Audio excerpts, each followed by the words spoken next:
네, 정말 예수의 생명의 빛으로 우리는 산 자입니다. 살리신 그 하나님이 성령 하나님, 그 성령 하나님이 더불어 이 말씀 가운데 함께함으로 우리의 영혼을 살리는 예수의 생명으로 말씀의 기쁨, 다시 예수의 기쁨, 우리를 다시금 위로하시는 성령 하나님의 감사와 은혜가 충만한 복된 이 시간이 되기를 주님의 이름으로 간절히 축복합니다. 사람은 누구나 크고 작은 문제를 안고 살아갑니다. 어쩌면 오늘 이 시간 예배드리러 나오는 많은 성도님들 가운데는 누구에게 말 못할 괴로움과 마음의 아픔들이 또 있을 수 있습니다. 어떤 분들에게는 가정의 문제로, 어떤 분들에게는 직장의 문제로, 또 사업의 문제로, 또 자녀의 문제로 인하여서 우리의 삶을 막 흔들며 마음을 괴롭게 할 때가 있습니다. 그래서 때로는 정말 우리의 마음을 괴롭게 만드는 일들을 당하게 되면 우리는 그런 마음이 듭니다. 왜 하나님 나에게 이런 일을 허락하셨습니까? 그런데 더 안타까운 것은 무엇입니까? 이렇게 하나님 왜 나에게 이런 일이 하셨습니까? 하면서 우리의 마음이 더불어서 같이 너무 마음이 괴롭기 때문에 어찌합니까? 절망하고 낙심할 때가 있다라는 것입니다. 하지만 오늘 본문을 통해 우리가 반드시 기억해야 할 진리는 모든 문제는 하나님의 주권 안에 있다라는 사실입니다. 우리 한번 같이 고백했으면 좋겠습니다. 함께 고백해 보겠습니다. 모든 문제는 하나님의 주권 안에 있다. 오늘 우리가 읽은 이 사무엘서는요, 자녀를 갖지 못하는 문제로 큰 고통을 겪고 있는 한 여인, 우리가 잘 아는 한나의 이야기로 말씀을 시작합니다. 당시 이스라엘 사회에서요, 이 불임은 단순히 개인적인 그 고난을 넘어서 무엇입니까? 사회적인 수치로 여겨졌습니다. 그래서 한나는 지금 너무나도 마음이 괴로웠습니다. 그러나 한나의 이 문제는 하나님의 계획 속에서 사무엘이라는 위대한 선지자를 준비하는 과정이었습니다. 그래서 사무엘상 1장의 결론은 자녀를 갖지 못하는 한나가 자녀를 갖게 되면서 하나님께 경배와 찬양을 드리며 끝이 납니다. 이러한 변화의 원인이 무엇입니까? 바로 여호와 하나님입니다. 오늘 우리가 대하는 사무엘서의 중심 주제가 바로 이것입니다. 절망에 대한 문제의 해답은 여호와 하나님께 있다라는 것입니다. 사무엘상의 이 역사적 배경은 이 사사시대 이후입니다. 그러니까 사사시대 끝자락이죠. 여러분, 사사시대가 어떤 시대입니까? 한마디로 자기 소견에 옳은 대로 행하며 하나님의 영광과 하나님의 임재를 잃어버린 시대입니다. 예배를 드립니다. 하나님께 제사를 드립니다. 그러나 하나님의 임재와 그 영광은 사라진, 그저 형식만 남아있는 그런 시대이죠. 그러면서 자기의 소견대로 옳게 행하는 시대. 그래서 스스로 자신을 구원할 수 없을 정도로 영적으로 완전히 무너진 시대였습니다. 우리의 힘으로는 회복이 불가능한, 이미 상태가 안 좋은 최악의 상황인 시대였습니다. 여러분, 사사들이 통치하는 시대를 지나면서 이스라엘은 이 하나님께 택함받은 거룩한 백성이지만 그들에게는 더 이상 무엇입니까? 출애굽과 가나안 정복의 그 영광은 존재하지 않았습니다. 오늘 본문은 이러한 이스라엘의 그 안타까운 모습을 마치 무엇입니까? 자녀를 갖지 못한 문제로 인하여 큰 고통을 겪고 있는 한나라는 이 가련한 이 여인의 문제를 통하여 드러내고 있다라는 것입니다. 한나는 남편 엘가나에게 아주 사랑받는 여인이었습니다. 그러나 그녀에게는 엘가나 가정의 한쪽편에서 괴로움을 당하며 그 마음에, 한나 마음에 원통함과 격분함이 아주 많은 여인이었습니다. 그렇기 때문에 그녀가 스스로 뭐라고 고백하냐면 15절에 보면 나는 엘리제셋한테 마음이 슬픈 여자라 고백합니다. 그럼에도 불구하고 오늘 본문에서 한나는 마음이 정말 괴로운 일을 경험했지만 그 안에 하나님의 뜻과 큰 계획이 있음을 알고 하나님께 경배를 드립니다. 그러므로 오늘 말씀을 통해 우리의 삶에 적용할 수 있는 교훈을 이 세 가지로 좀 살펴보고자 합니다. 첫째는 하나님의 뜻과 계획은 우리의 지극히 아주 개인적인 문제로부터 시작된다라는 것입니다. 1, 2절 말씀을 제가 다시 한번 읽어드리겠습니다.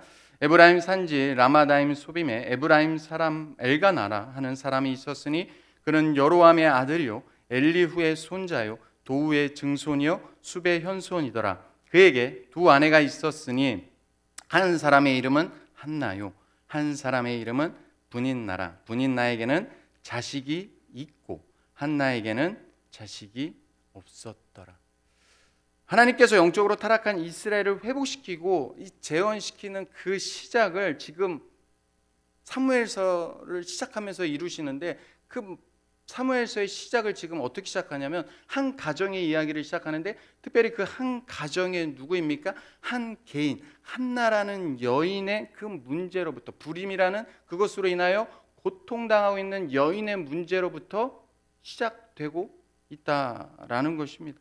오늘 본문에서 한나라는 여인은 지금 자식이 없어서 마음이 괴로운 상태였습니다. 게다가 오늘 말씀을 보면 분인나, 이 경쟁자인 분인나는 자식이 있는데 한나를 어찌하냐면 더욱 격분하게 하며 한나의 마음을 더욱 괴롭게 만듭니다. 비록 지금 한나는요, 남편인 엘가나에게 아주 사랑을 받았습니다. 그러나 그것이 한나에게는 위로가 되지 않았습니다. 여전히 한나의 마음에는 근심과 그 원통함이 사라지지 않을 정도로 아주 괴로웠습니다. 그런데 성경을 보면 참 재밌는 것이, 한나가 임신하지 못함으로 인하여 그 마음이 괴로운 이 상황을 지금 누가 이끌고 있으실지, 한나가 임신하지 못함으로 인하여 고통당하는 이 문제를 일으키신 주체가 누구라고 성경은 이야기하고 있습니까? 바로 하나님입니다. 우리 5절 말씀을 같이 한번 읽도록 하겠습니다. 같이 읽습니다. 시작. 한나에게는 갑절을 주니 이는 그를 사랑함이라. 그러나 여호와께서 그에게 임신하지 못하게 하시니. 6절도 보시면 오늘 제목처럼 여호와께서 그에게 임신하지, 두 번이나 반복하면서 임신하지 못하게 하심으로라고 강조하고 있습니다. 그러니까 지금 한나야 마음의 그 괴로움, 너무나도 원통하고 격분한 그 마음의 괴로움, 그 마음의 슬픔의 주된 요인이 아이가 없는 것인데, 누가 지금 그렇게 하셨습니까? 하나님이 그렇게 하셨다라는 것입니다. 결국 한나에게 있어서 자식이 없는 것으로 인한 문제가 단순히 우연이 아니다. 성경은 무엇을 얘기하고 있습니까? 하나님이 허락하심 속에서 이루어진 일이다라고 선포하고 있다라는 것입니다. 많은 분들이요, 우리 신앙생활을 하면서 우리는 좋은 일은 하나님의 축복으로 받아들이면서 하나님이 함께 하셨습니다. 좋은 자녀가 좋은 대학 있으면 하나님이 도우셔서 대학 갔습니다. 우리는 자연스럽게 감사가 나옵니다. 그런데 종종 나쁜 일, 괴로운 일에 대하여서는 하나님과 연관지어서 주 안에서 생각하지 못하고 그 문제를 불행이나 저주로 여기기도 합니다. 하지만 마음을 괴롭게 하는 일도 무엇입니까? 하나님 편에서는 우리 안에 새 일을 이루시기 위한 준비 과정일 수 있다라는 것입니다. 왜냐하면 한나가 자녀를 갖지 못한 것은 하나님께서 무엇입니까? 사무엘이라는 선지자를 준비하기 위한 과정이었기 때문입니다. 사랑하는 성도 여러분, 오늘 이 예배 자리에 나오시면서 여러분 마음을 괴롭게 하는 일들로 인하여 지금 낙심하고 좌절하고 계시는 분이 계십니까? 네, 얼굴을 인사 나눌 때 보면 한 분도 없으신 것 같아요. 그런데 우리 안에 있죠. 누구에게 말 못할 정말로 마음의 절망감과 원통함과 분함과 이 좌절과 실망감과, 하나님이 믿는데 하나님 살아계시다면서요. 그런데 어찌하여 내 삶에 이런 일들이 펼치십니까? 라는 그런 마음들이 계실 수 있을 것 같습니다. 그래서 여러분의 마음을 힘들게 하는 그 일이 혹여 여러분의 삶을 망가뜨리고 가정을 무너뜨리고 또 그렇게 생각하며 슬퍼하고 있다면, 그런 분들이 계시다면 잊지 마십시오. 그 일이 여러분의 삶을 결코 망치는 것이 아닌 하나님께서 여러분을 향해 뜻하신 계획을 반드시 이루시기 위한 준비 과정일 수 있다는 이 사실을 믿으시길 바랍니다. 예를 들어 자녀들이 원하는 대학을 못 들어가거나 오래도록 원하는 직장을 얻지 못해 실망할 수 있습니다. 저희 어머니는 저 때문에 엄청 실망하셨을 것 같습니다. 제가 20대 때 제가 청소년기에 많은 방황을 좀 했고 어려서 일찍 아버님을 잃고 많이 방황을 했습니다. 겉으로 보기에는 참 좋아 보이죠. 근데 많이 방황을 하고 청소년기를 방황하고 또 청년기도 방황을 많이 했습니다. 대학 갈 생각도 없었습니다. 아예 그냥 포기해 버렸고요. 인생 꿈도 없이 살았던 저의 인생입니다. 그럼에도 불구하고 그때 저희 어머니는 어땠을까요? 아마 주변 분들 보기, 저희 어머니도 지금 권사시거든요. 주변 분들 보기, 성도님들 보기 부끄러웠을 것 같아요. 교회도 안 나가, 뭘 해도 그냥 겉돌아.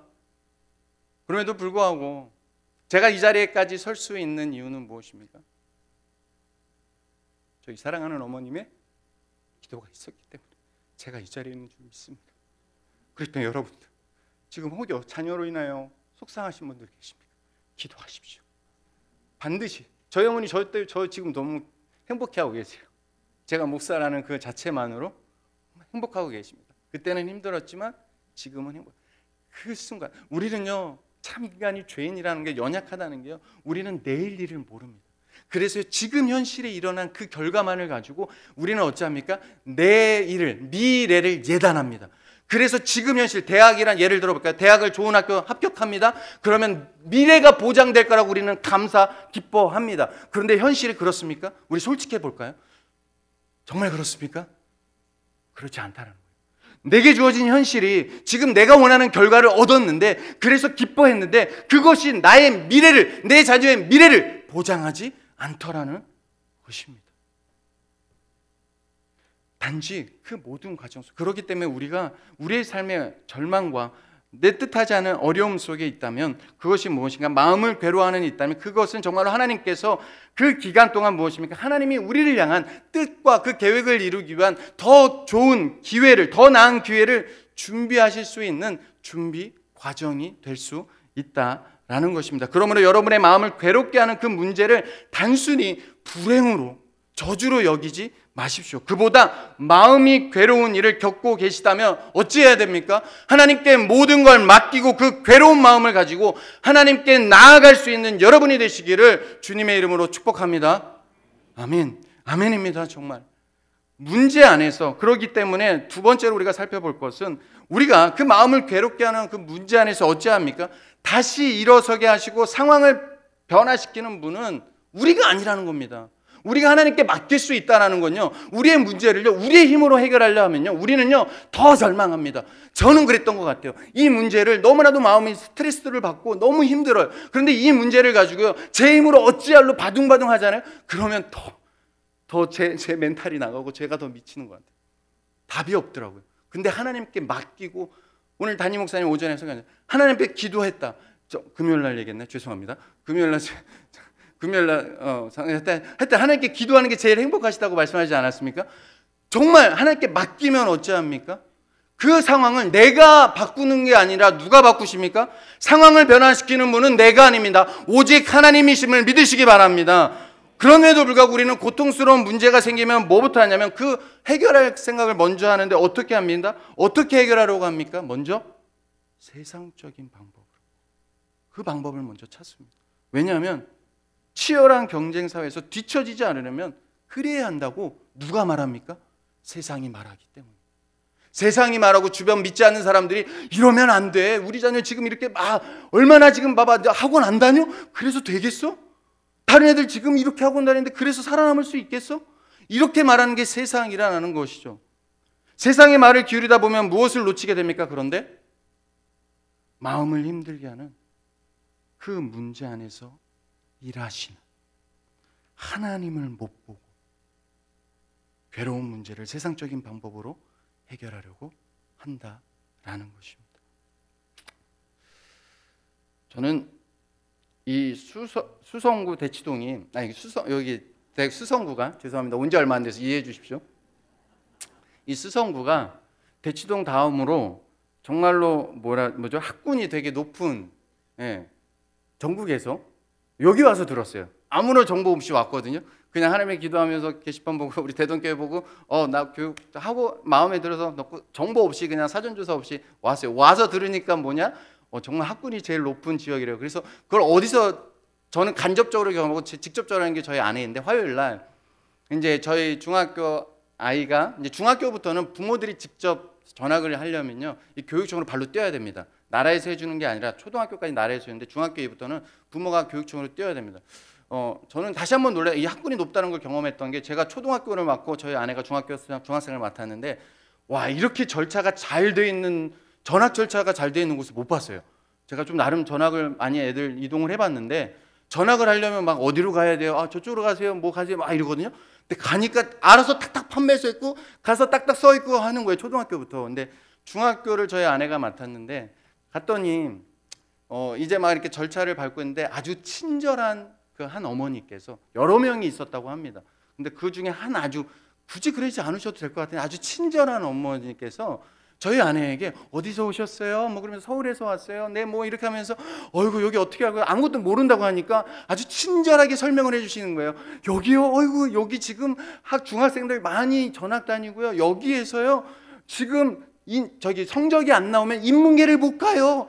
그래서 다시 저쪽으로 딴 데로 뭐 가요. 막 이런 얘기를 듣고 왔답니다. 그날 점심을 저하고 먹거든요. 점심 밥 먹고 주무시고 저한테 그런 얘기를 막 하는 겁니다.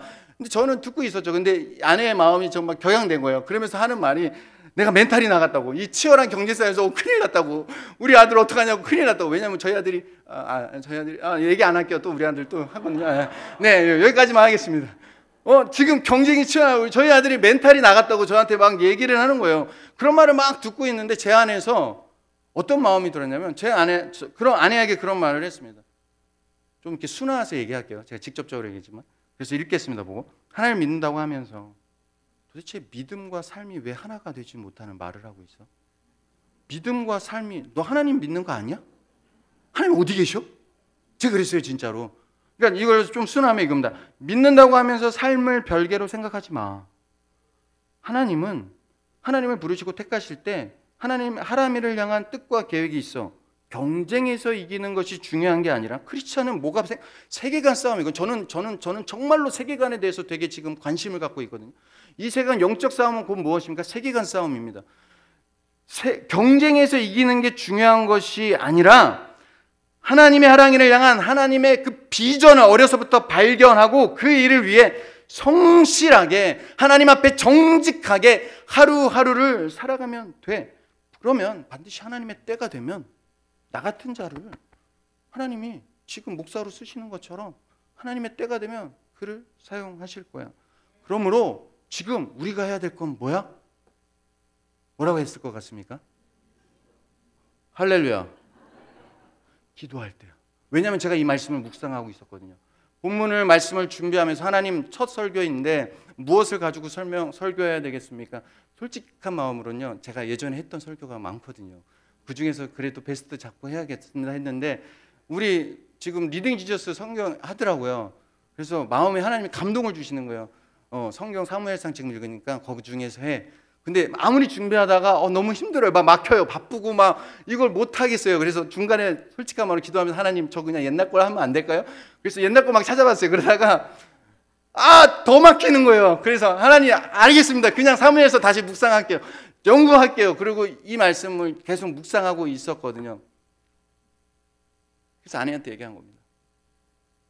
우리가 하나님 믿는 자들이잖아. 세상이 지금 하나님의 이름이 욕보이고 있는데 예배를 드리고 그렇게 많은 크리스찬들이 하나님을 예배하면서도 믿음과 삶이 하나 되지 못하여서 신앙생활이 공과사가 구분돼서 제가 이전에 청년부를 맡으면서 이 포스트 모더니즘 시대 아닙니까? 포스트 모더니즘의 시대가 오늘날이 어떤 시대입니까? 아무데나 갑니다. 산의 정상은 똑같다는 겁니다. 그러다 보니까 청년들의 지금 사고가 어떠냐면요. 이런 겁니다. 목사가 아무리 설교를 선포해도요. 그들은 뭐라고 했냐면 자기하고 공감이 안 되면 그건 목사님의 생각이죠. 저하고는 달라요.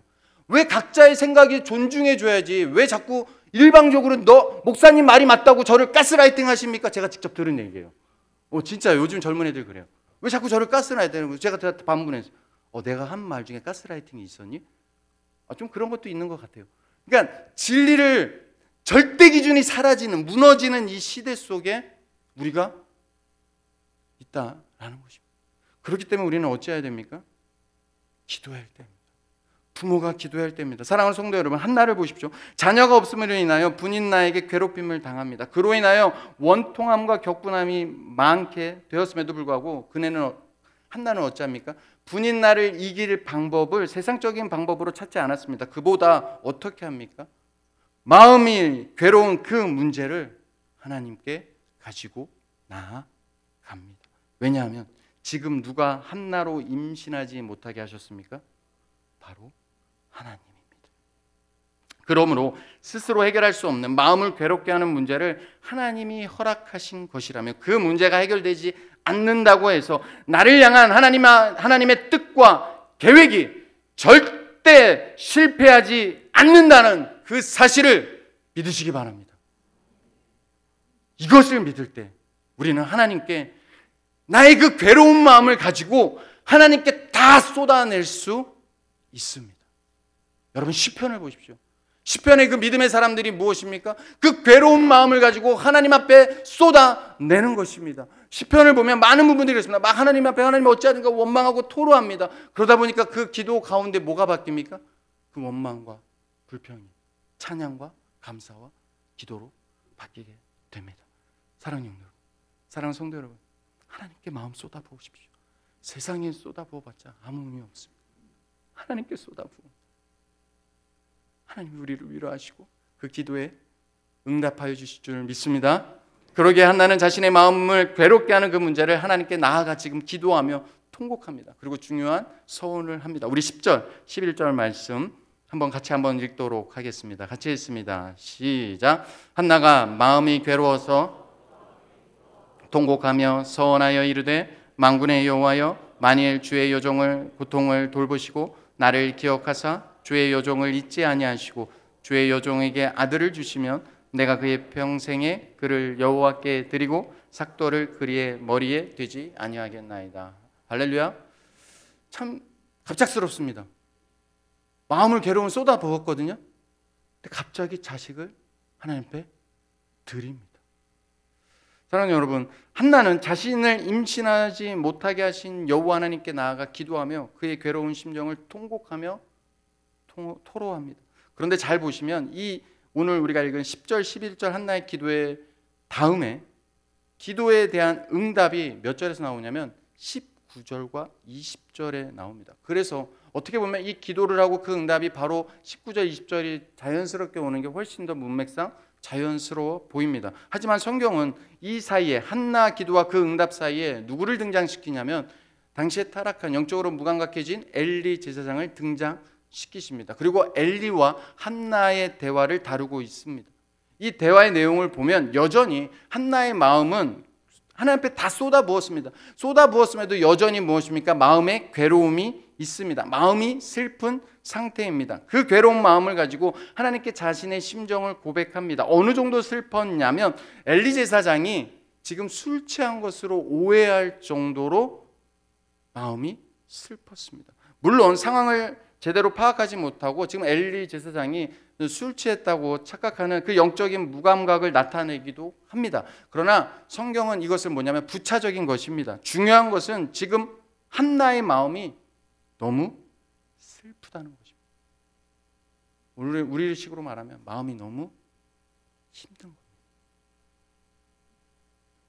그래서 그녀가 한나가 한 거라고는 오늘 우리가 본문에 읽은 대로 먹지도 않습니다.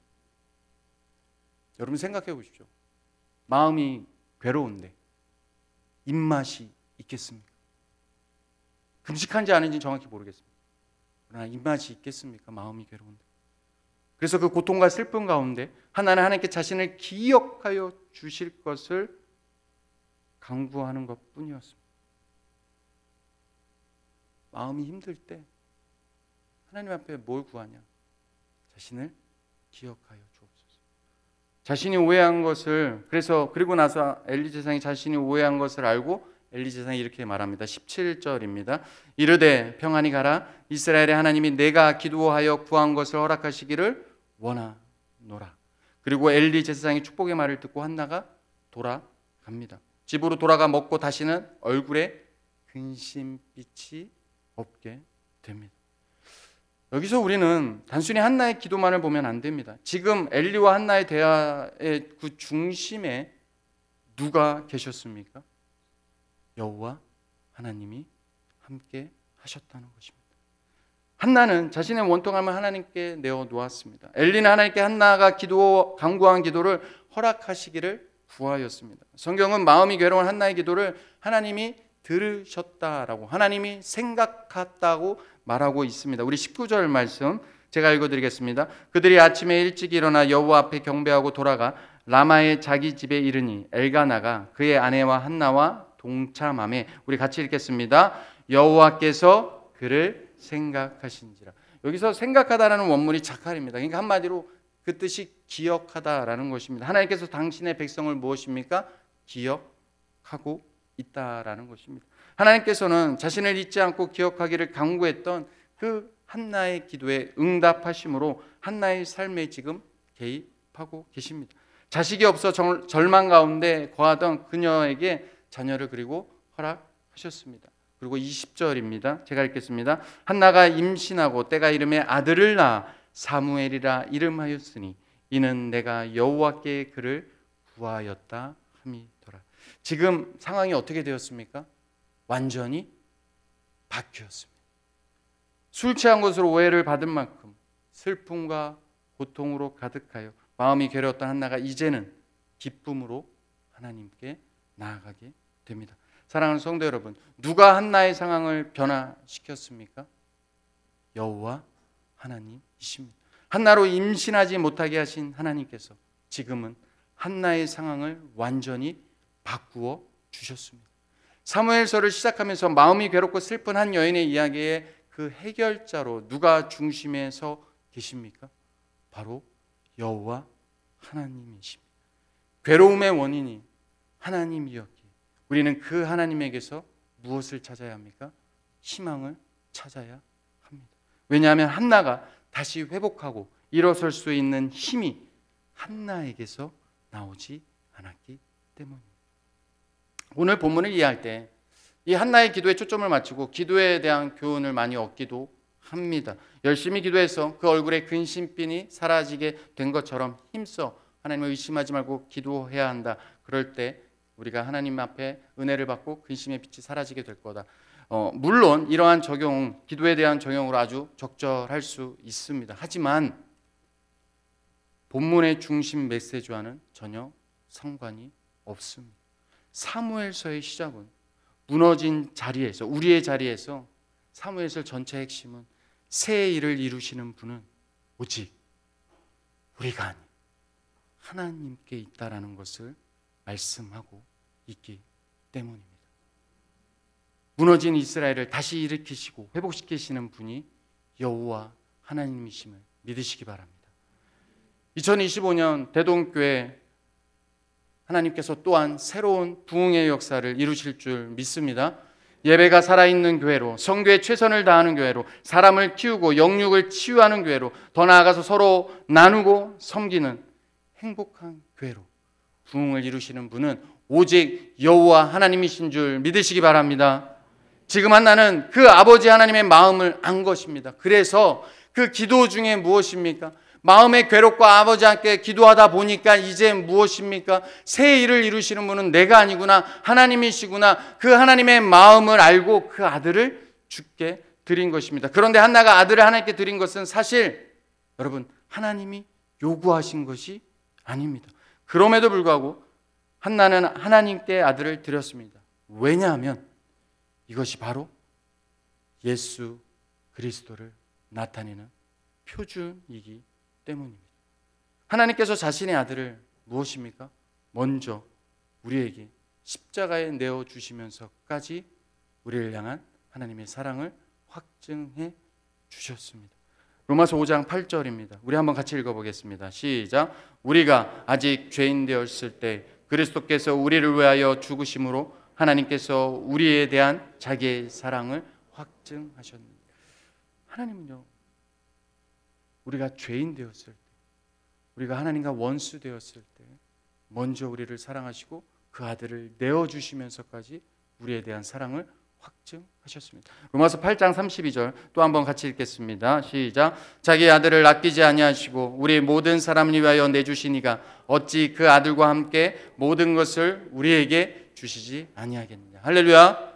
사랑하는 성도 여러분, 그렇기 때문에 기꺼이 하나님께 그 자녀를 이미 받은 게 아닙니다. 하나님이 약속한 것도 아닙니다. 먼저 기도하면서 하나님의 마음을 알고 하나님께서 그 아들 독생자 예수 그리스도를 우리에게 먼저 내어주신 것처럼 그 마음을 알기에 하나님이 새 일을 이루시기 위하여 어떠한 일들을 벌이시고 계시는지 그 마음을 알기에 기꺼이 그 아들을 먼저 내어 놓은 것입니다. 그때 하나님께서 그 기도에 응답하시며 사무엘을 주시고 그 마지막 한나의 그 고백 어찌합니까? 28절 우리 한번 한나의 마지막 고백을 같이 읽었으면 좋겠습니다. 우리 같이 읽겠습니다. 시작. 그러므로 나도 그를 여호와께 드리되 그의 평생을 여호와께 드리나이다 하고 그가 거기서 여호와께 경배하니라. 할렐루야. 정말 우리 평생에 끝까지 여호와만을 경배하며 살아가시는 저와 여러분의 삶이 되시기를 주님의 이름으로 축복합니다. 한나의 고백은 우리가 이처럼 나아갈 바를 분명히 제시하고 있습니다. 그것은 나의 절망의 삶이 하나님으로 말미암아 회복되었기에 그러므로 나의 모든 것을 나의 평생을 하나님께 드립니다 라는 고백입니다. 이처럼 우리의 신앙은요, 내가 구원받았다라는 것으로 끝나는 것이 아닙니다. 그보다 성경은 계속해서 무엇을 얘기하냐면 우리에게 그러므로 구원받았기 때문에 그러므로 이후의 삶을 요구하십니다. 그리고 그것은 우리 자신을 하나님께 드리며 끝까지 하나님의 영광을 위하여 살며 하나님을 예배하는 것입니다. 마지막으로 그러므로 마지막 세 번째로 마음을 괴롭게 하는 문제는 불행이 아니라 하나님의 마음, 곧 하나님의 깊은 뜻을 발견하는 과정이다라는 사실입니다. 한나는 그 괴로움 속에서도 기도하면서 하나님을 더 깊이 경험했습니다. 그리고 그녀의 기도는 응답을 받았습니다. 그러나 기도 응답보다 더 중요한 것은 한나가 기도를 통해 무엇입니까? 하나님의 마음을 알게 되었다라는 것입니다. 하나님은 한나를 통해 이스라엘을 위한 큰 계획을 이루셨고 사무엘이라는 위대한 선지자를 세우셨습니다. 우리도 인생의 문제를 만날 때 단순히 이 문제가 빨리 해결되었으면 좋겠다라고 생각하기보다는 이 문제를 통해 하나님이 나에게 무엇을 말씀하시려 하는가를 우리는 고민하고 묵상해야 합니다. 잊지 마십시오. 모든 일이 하나님의 주권 아래 있습니다. 우리의 인생에 발생하는 모든 문제는 하나님께서 주관하고 계십니다. 그리고 그 속에는 하나님의 섭리가 담겨 있습니다. 그렇기 때문에 여러분 꼭 기억하십시오. 저를 한번 따라해 주시겠습니까? 기도하지 않으면 하나님의 마음을 알 수 없다. 반대로 얘기하면 무엇입니까? 하나님의 마음을 알고 싶으십니까? 기도하십시오. 엊그저께죠. 우리 대동교회에서 기도원 300용사 발대식을 했습니다. 금요 기도회에 300명이 넘는 우리 성도님들이 다음 세대까지 함께해서 300명이 넘는 성도님들이 이 자리를 꽉 채웠습니다. 바라고 소망하는 것은 여러분 한 번의 행사로 끝나는 것이 아니라 오늘 설교를 잘 들으셨다면 자녀 데리고 오셔서 지금은 마지막 때입니다. 디모데후서 3장의 말씀처럼 마지막 때는 어찌합니까? 1절부터 5절까지 요약하면 자기를 사랑합니다. 자기 소견에 옳은 대로 행하는 이 사사시대와 다를 바 없이 자기를 사랑합니다. 두 번째로 무엇입니까? 돈을 사랑합니다. 쾌락을 사랑합니다. 세 번째로 무엇입니까?